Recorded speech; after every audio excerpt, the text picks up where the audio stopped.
Zweig Group invites all AEC industry leaders to the 2024 AEC Small Business and Entrepreneurship Forum, the premier event for small firms in the AEC sector. Experience innovative strategies and insights on May 21st, crafted by Zweig Group's industry experts. Engage in keynotes and interactive sessions focused on recruitment, retention, and business growth. Join Zweig Group for this unique networking opportunity and take your business to new heights. Secure your spot today and be part of the AEC industry's future. Visit zweiggroup.com for more information. The Zweig Group team looks forward to welcoming you.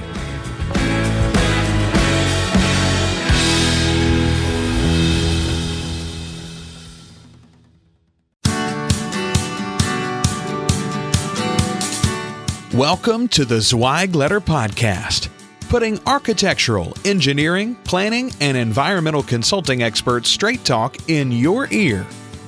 These podcasts deliver great interviews with industry leaders and Zweig Group's 3 decades of invaluable research, leadership, management, marketing, client, and HR advice directly to you, free of charge. The Zweig Letter Podcasts let you develop personally and professionally, wherever you are.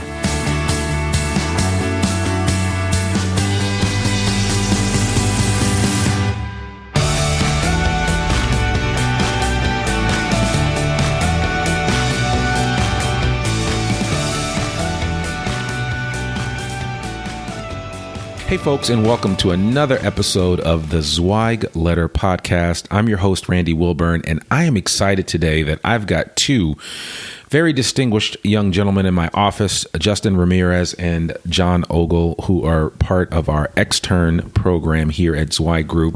It's a new program that we're doing. We kind of take internship to a whole new level, and we're very excited to have these guys on the podcast.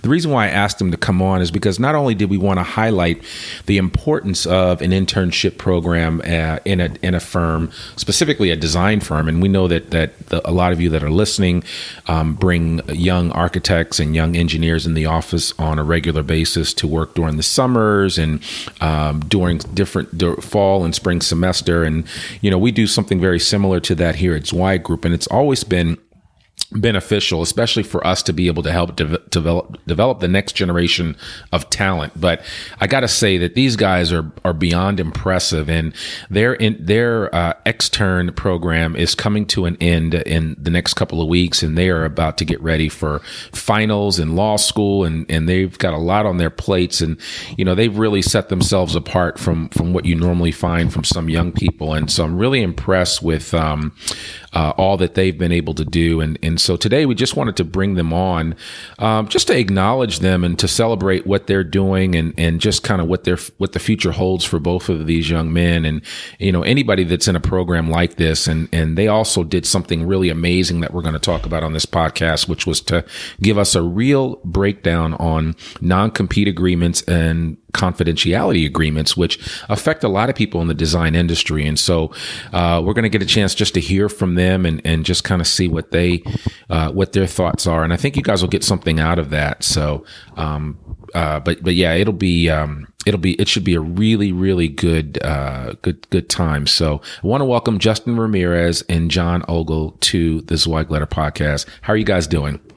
Great, Randy. Thanks for having us on. We're really excited. Yeah, it's not a problem. And these guys are kind of passing the mic between each other, so we'll go back and forth. And just for reference, we actually recorded this previously, and strange enough, after over 120 episodes of the Zweig Letter Podcast, I actually had a SD card fail me. So that's why we're actually doing this over. And so you know what they say, the second time's the charm. So we'll see how it goes. But John, man, it's great to have you on.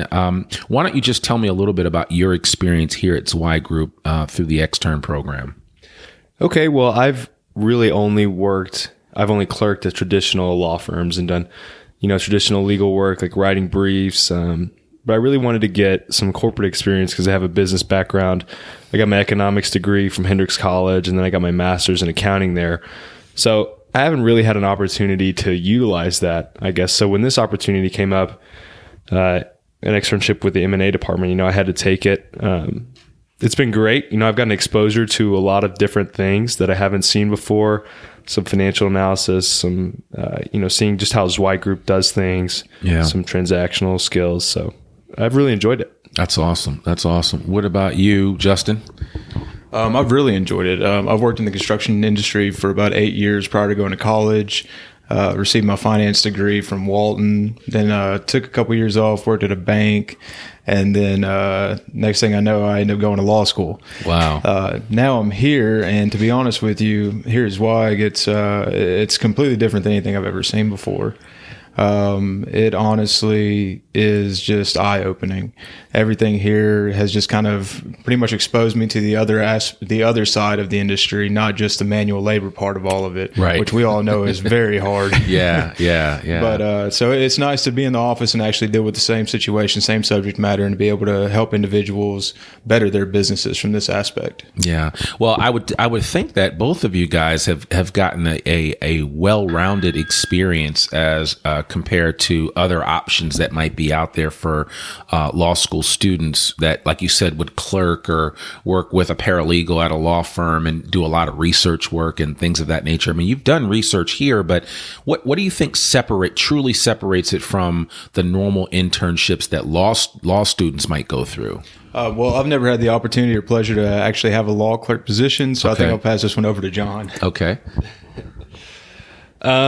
So a traditional firm, I guess, you're kind of exposed to the attorneys just kind of pass off whatever they have on your desk. So you get exposure to a lot of different things, but I never really got exposure to just like the business side. So, Right.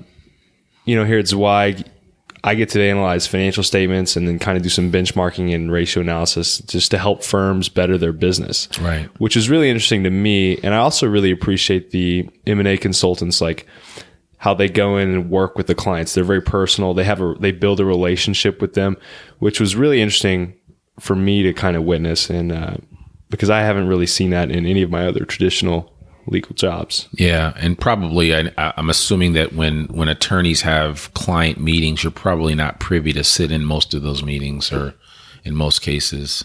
Usually not. Yeah. And here at Zweig, they kind of include you in everything. Yeah. So I feel like that was probably the most beneficial thing for me here, is kind of just getting to watch and be included in everything.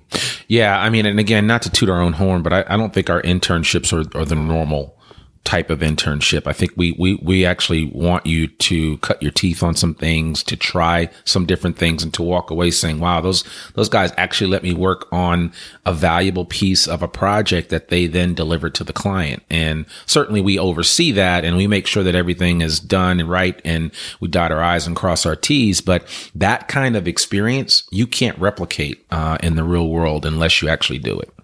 Exactly. Yeah. Exactly. And one thing, I think we both really appreciated is that when you get a project here, you get to do it in your own way, which I really appreciate, because I work differently than anybody else, and so I kind of got to bounce ideas off Justin, and we just kind of created our own project and how to do it. Yeah, that's awesome. That's awesome. Well, you guys did some great work for us in a number of different areas. And one of the things that what I thought was really, really cool was that you had a chance to give us a presentation.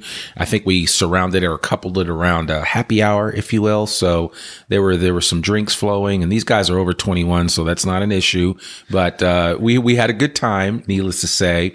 And they got up before us and actually presented, did some public speaking, and shared with us on some issues with regard to non-compete agreements and confidentiality agreements. And so what I wanted them to do today was just to kind of share with our audience just some of their findings and research. And this is the huge disclaimer that I want to put out there, that we're not dispensing any legal advice whatsoever. We're just sharing information that these law students found on our behalf when looking up an issue that we know we deal with in the design industry, which are non-compete agreements. A lot of times when I've recruited people that want to work at a specific firm, one of the first things I ask them is that, do you have a non-compete agreement with your current employer? Because if you do, I need to know what the specifics of it are to see if it's going to be an issue if I'm trying to recruit you to that firm, your firm's current firm's local competitor, because a lot of times most non-compete agreements are distance related and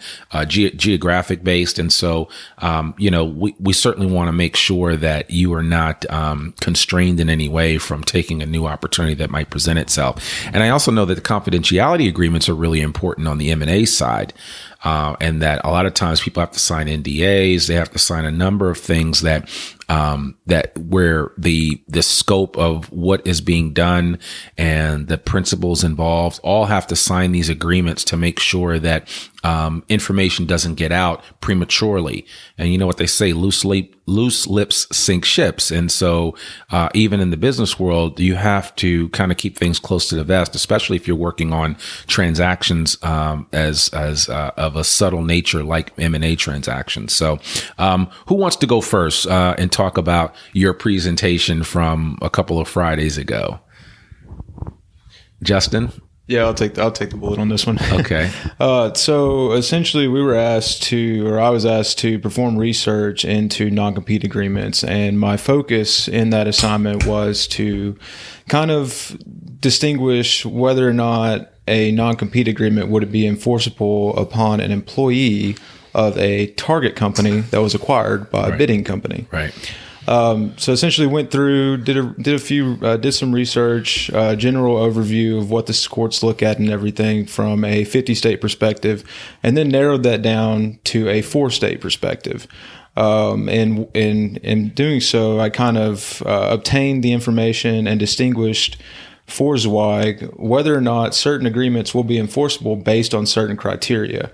Honestly, it sounds a lot more complicated than it actually is. Yeah. But it's going to be really helpful, and it's going to allow Zweig recruiters to be able to go out to these recruitees and be able to talk with them more knowledgeably on the subject matter and give them more perspective and comfortability with their current position of being recruited. Right. And so I think that's just a great asset for this company to have. And honestly, with any company, it's just being able to help them with any legal issues or legal matters that they may come across with in the future, which is another point and reason for that I'll go to your statement earlier that, it's a good thing to reach out to just not only take in those normal conventional interns from the engineering school or the architectural school or anything like that, but to also reach out and expand those horizons a little bit and possibly reach into, the finer depths of law school. Right. Bring in more knowledge and someone that kind of build your ship instead of just keeps on, just adding to the crew. Right. So right. I think that's something that Zweig has done perfectly with their program here, and I think that they're going in a great path. Yeah.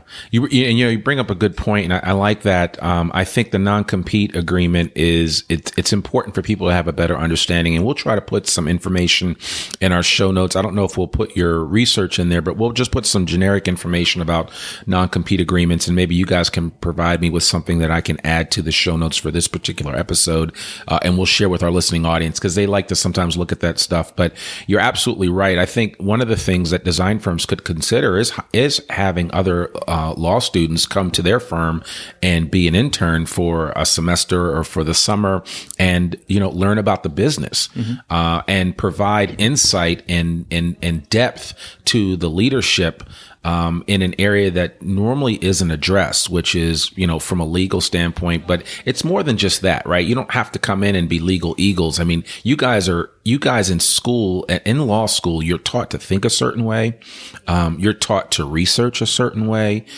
You look at subjects differently from a lot of different angles, which I think that's invaluable. And not everybody gets that training. I think that's one of the biggest benefits of legal training and people going to law school is the type of understanding that you have when you come out, that you're actually prepared to deal with a lot of different aspects and probably are even more valuable in the general business field than you might be in a law firm. Which is crazy to say, right? Because the idea is that you go to school, you get your law degree, you take the bar, you pass the bar, and then you start practicing law. But I have had several friends that have gone to law school and actually decided to go a whole different direction and are doing some amazing things with their legal degree, but they're not practicing attorneys. So, what do you think about that?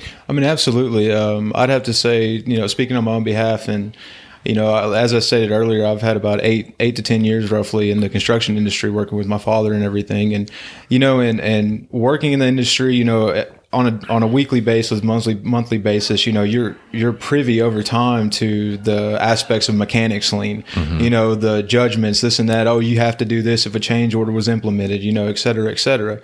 And, and honestly, it wasn't until just this semester when I took a class at the University of Arkansas called Construction Law with Carl Serco. Right. I went in depth in that class. We went in depth into the breakdown and the finer intricacies of lien law, of damages, of delayed claims, of et cetera, and the insurance requirements and everything else that the state requires. And, that's really something that a company in this industry only really seeks out companies in this industry only really seek out that information once a problem happens. Right. But, you want to be proactive in everything that you do. That's the way that you're going to build your company, and you're going to make sure that it's stronger and that it's going to be there and it's built for the long haul. And so by being able to pull someone out of law school who's had these experiences, had this exposure to this depth, and being able to put them in your placement to do research for you, I mean, it's a win-win situation for everyone. Absolutely. Yeah, that's a good point. That's a good point. John, what do you say about that? I think it is really interesting because I meet more and more people every day in just my class that want to use their JD in the business world and don't just want to be traditional practicing attorneys. And you're totally right.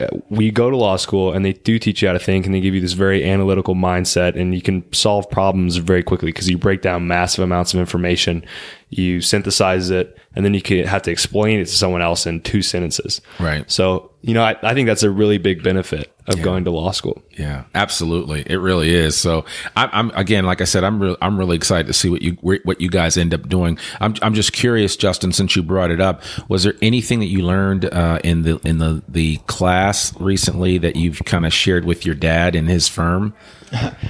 Specifically, my dad's a general contractor. But in Texas, right? Here in Arkansas. Oh, in Arkansas. Yeah, okay. Eastern Arkansas specifically. Okay. All right. But so one of the things that surprised me about Arkansas, and I've yet to do research on any of the other 50 state or 49 states, but in Arkansas, if you perform work without a license, you have no right to claim that money, to claim the proceeds from your work. Really? At all. You have no standing in court to be able to go to court to say, hey, pay me at all by any means.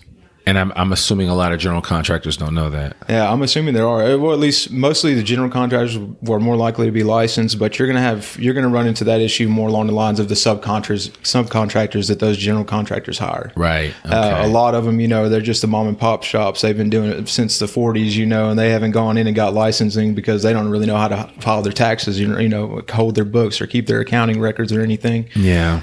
Or they don't have enough money to put up in the bank as, the prerequisite for actually obtaining the license. I think if I remember correctly, it's somewhere upwards of 10,000 plus right now. Yeah. But so in essence, if you don't have a license, go get a license. Yeah, exactly. That's good advice from Justin Ramirez, and he should know.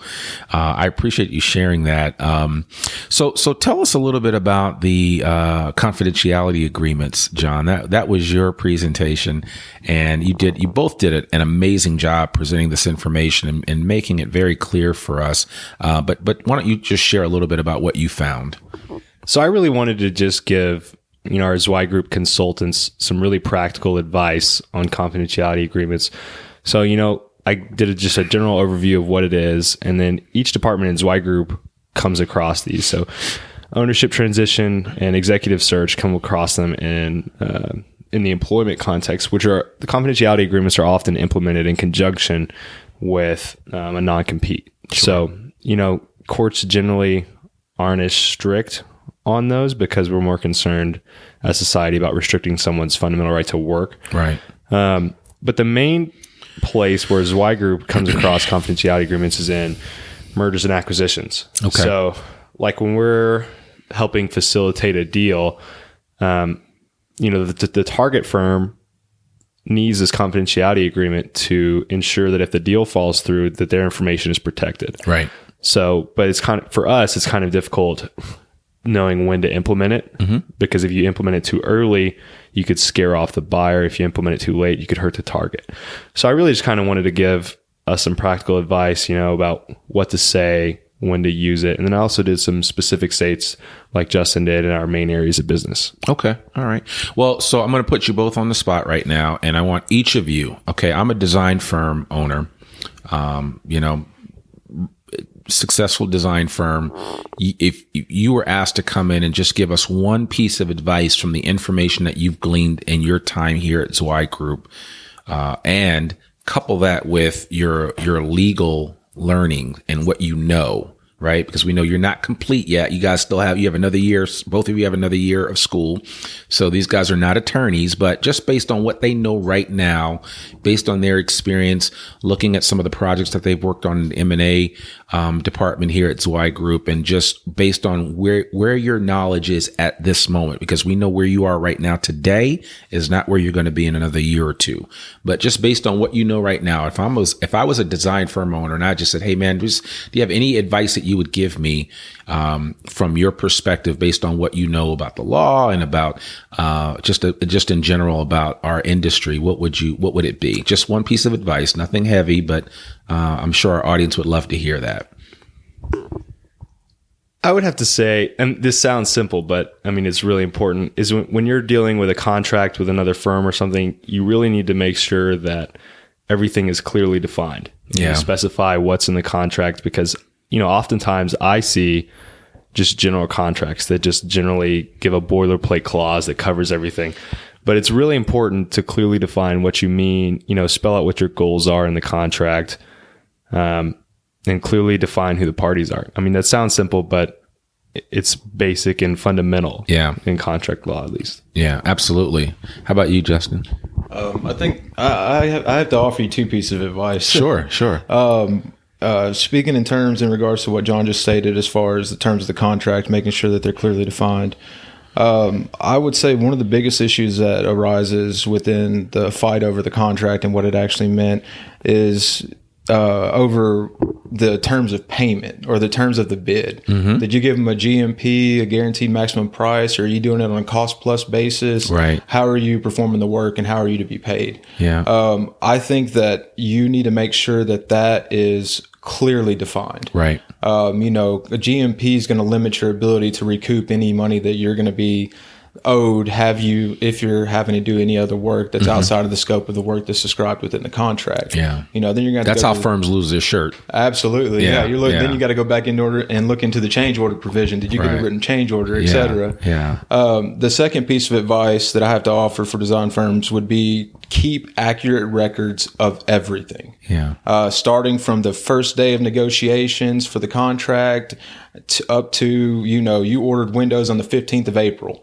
Keep every single record that you possibly have that is associated with the work that is being completed and that it relates back to the contract or relates back to the requirements of the contract. That way, if something does occur, you have your evidence on your side and you're working with what you have. Oh man, I couldn't put it any better than that. And that's obviously advice that I've shared with clients as well. And that we as a company have shared, with clients. And so I really appreciate you guys just kind of sharing what you know now. And these guys are going to have much more to say in the future. I'm sure of it. So we certainly appreciate what they're able to do and what they've accomplished, to this date. Any last words, John, that you'd like to share, about your experience here and just, where you think this is going to take you next?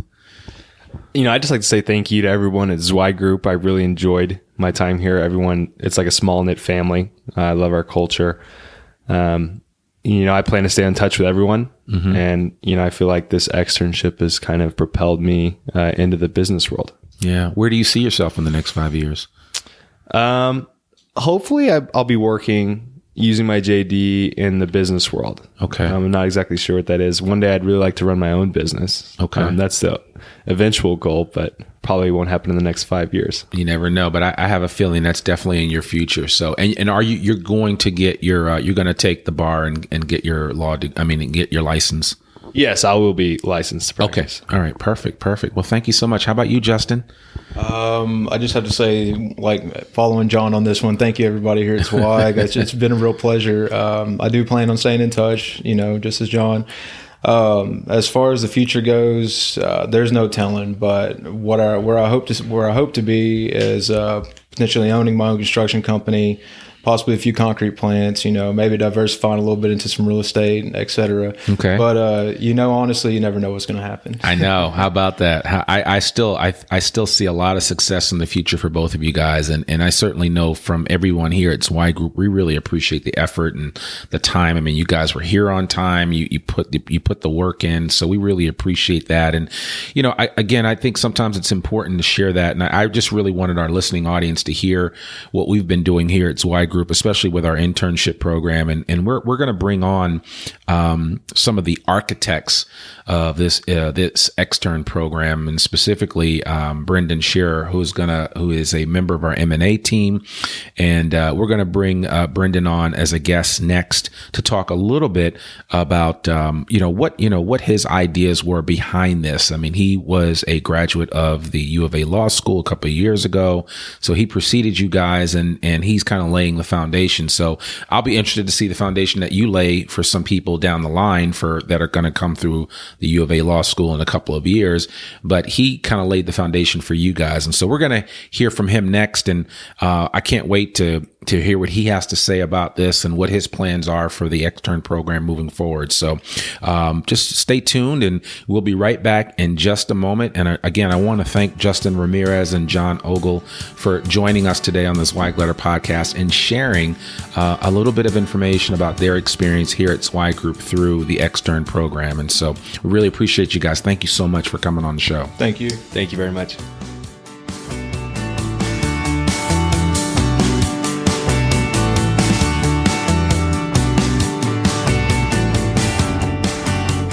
Hey folks, we're back, and I have with me today none other than Brenden Sherrer, who is a member of the M&A team here at Zweig Group. And as I said earlier with during my conversation with Justin Ramirez and John Ogle, that Brenden is actually, I called you the architect of this Extern program that we are doing here at Zweig Group. No pun intended, of course, but we like to use certain titles, and I thought that would be an appropriate one, given this was kind of your brainchild and idea. So one of the things that we did, especially when talking with Justin and John about just their experience here at Zweig Group. And we talked a little bit about, the presentation that they did on non-compete agreements as well as confidentiality agreements.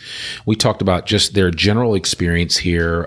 What were their big takeaways in terms of being in this program? And then some of the non-traditional paths that people that are going through law school are taking. And one of the things that I wanted our listeners to benefit from is just the idea that while a lot of design firms are looking to bring on interns in their particular design fields, it's also okay to consider bringing on some other individuals that might add a foundation of understanding and experience to the general team. Yep. I mean, every firm could use somebody that has some legal background and legal research experience and just an understanding of the law to help their firm along. And both Justin and John gave some really great tips and advice that design firms should be thinking about. And so Brenden, I'm glad you came on today, but I really wanted to kind of hear from you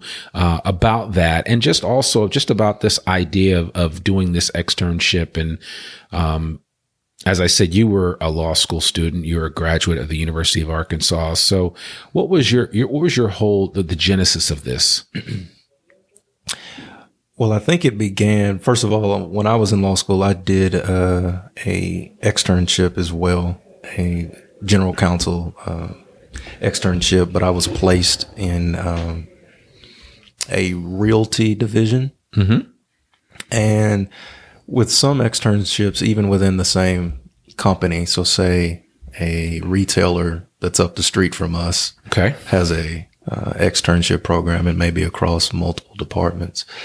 But you don't really know how much exposure to both business or day-to-day legal issues you're going to be able to experience when you sign up.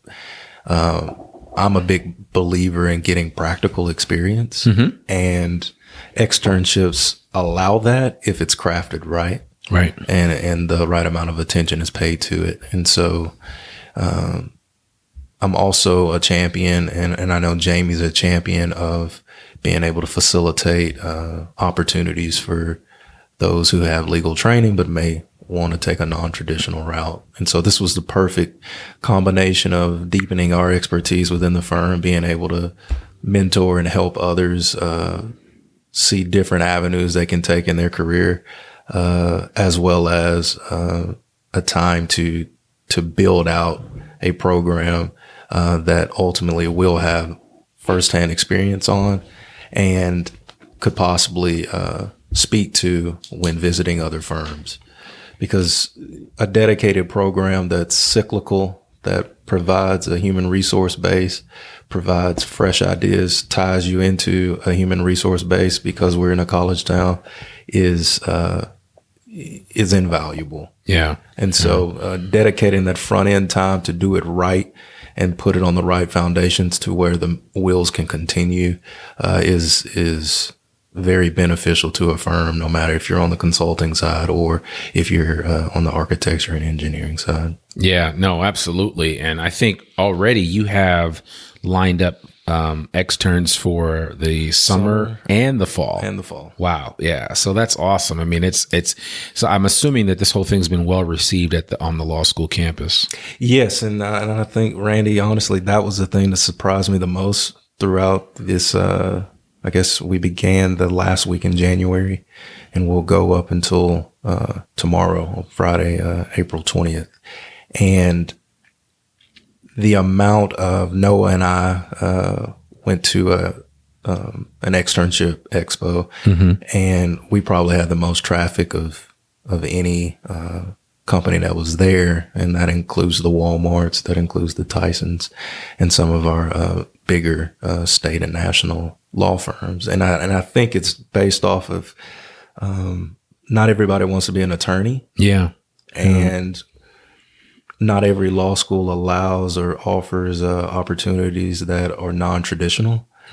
And working with Angie Dawson, the University of Arkansas, and our prior relationship, we were able to take an opportunity to the school, and I think it's being well received because it is different and because we're one of very few of those non-traditional roles that people know. And then we know this in our community, the reputation we have at Zweig Group, our culture, where we're going, how we're growing, is known around our region and nationally, but here locally in our region, and it spreads. And so once you have two people in the fold that are having a good time, we're taking good care of them. We're teaching them. We're exposing them to things that they would not be exposed to anywhere else.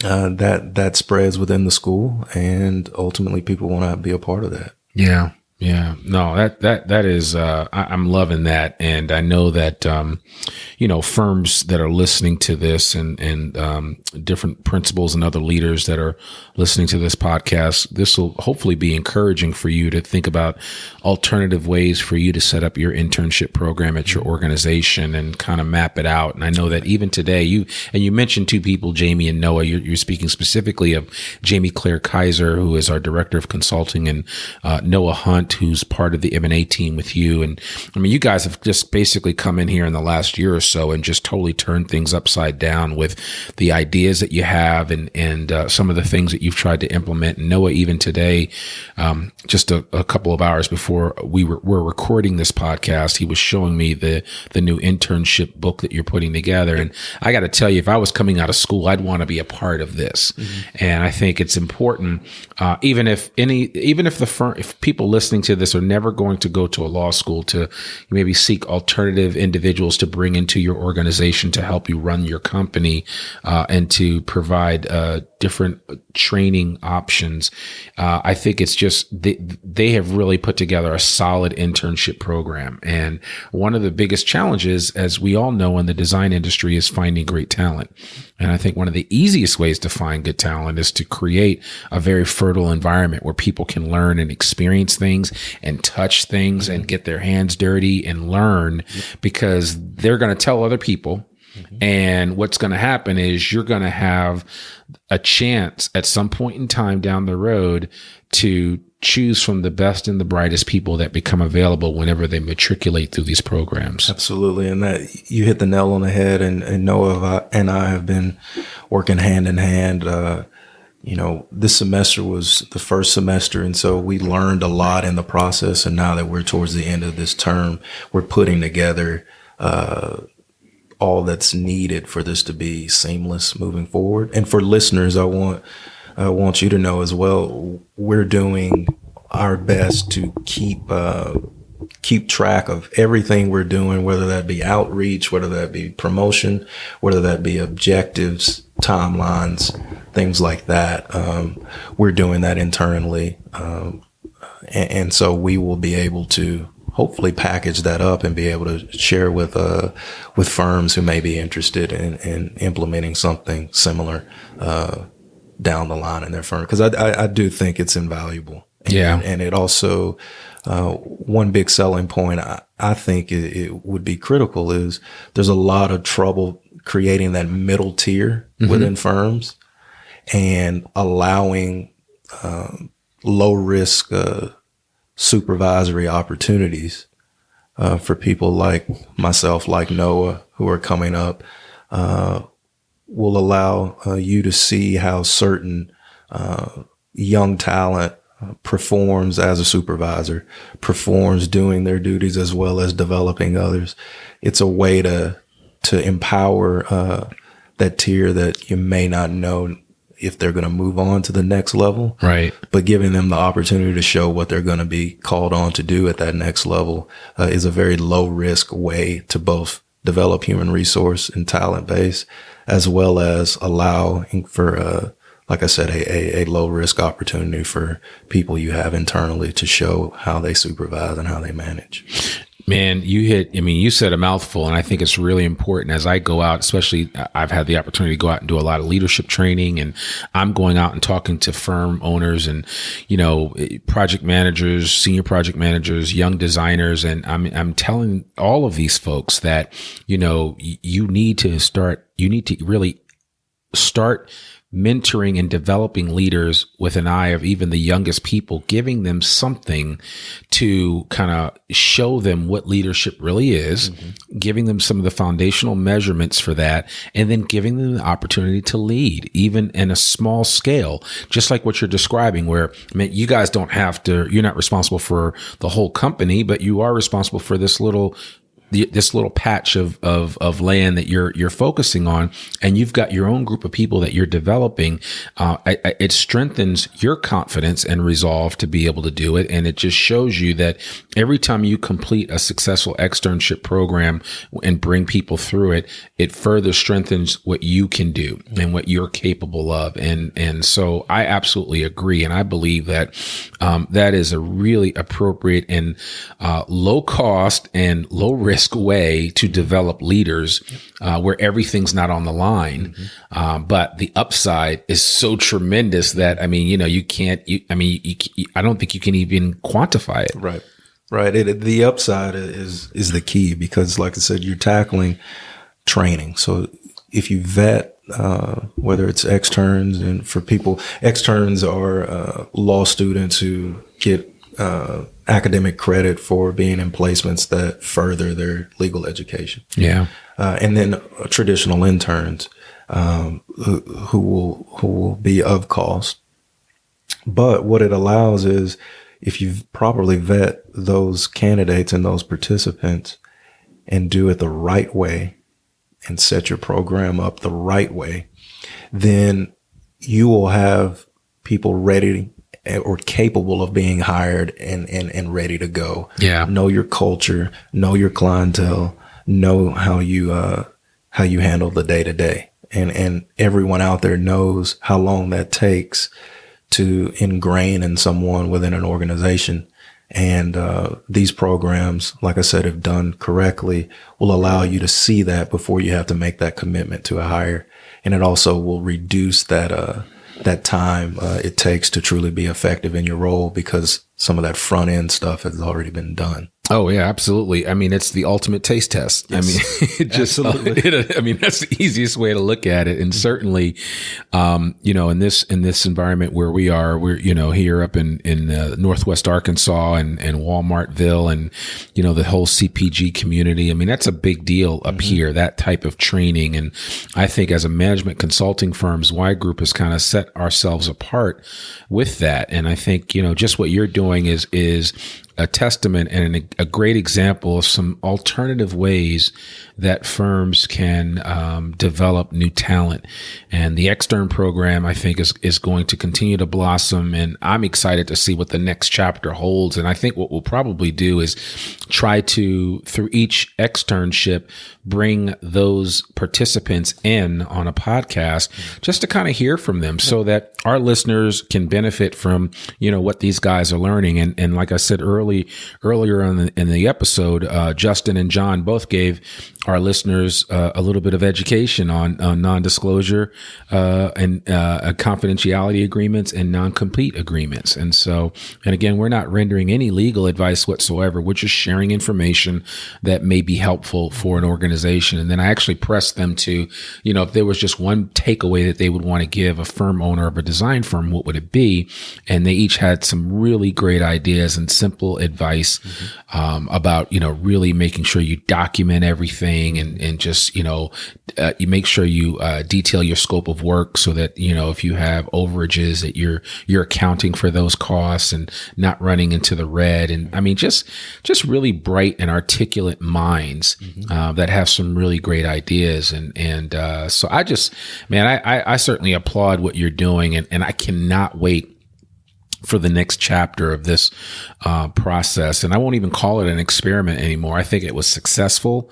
I think, we have seen the benefits of it. The M&A team has received the benefits of it. And it's the kind of situation where a young person, if you're listening to this and you're going through school and, you're looking for a place to train, you want to go to a place that's going to allow you to really get your hands dirty. Absolutely. And try some things out and not just give you lip service about all these wonderful things that you'll be able to do. And then you go through the whole internship or externship program and nothing happens. I mean, anybody can do that. And I think the last thing I'll point out is for young listeners or even for firms who are looking to be to appear more attractive to candidates and to the candidates themselves, don't be afraid to we promoted and set this up being Zweig Group. Right. Trying to, we're entrepreneurial. Our culture is unique. Our listeners know that. And on its face, it may not seem like it fits a law school. Right. Which is thought to be more conservative, of an environment than it really is. Yeah. But market yourself as yourself. Yeah, absolutely. And don't change it up. We weren't going to go in there and act stodgy and be something that we're not. And I think it was successful and attractive, and it's gained traction in a way because people know that we're genuine in what we do, and we are who we are, and we want people to learn our true culture. Absolutely. Absolutely. Man, that's well put. That is really well put. Listen, Brenden, if people want to reach out and connect with you on this matter of the Extern program and just what you guys are working on and what you've put together, what's the best way for them to reach you? Reach me by email, and that's bsherrer at zweigroup.com. Okay. Be happy to answer any questions. And I know our externship program at the University of Arkansas School of Law, I believe, is based off of ABA standards. And so if there are law schools in your general area, they probably have programs set up through that law school.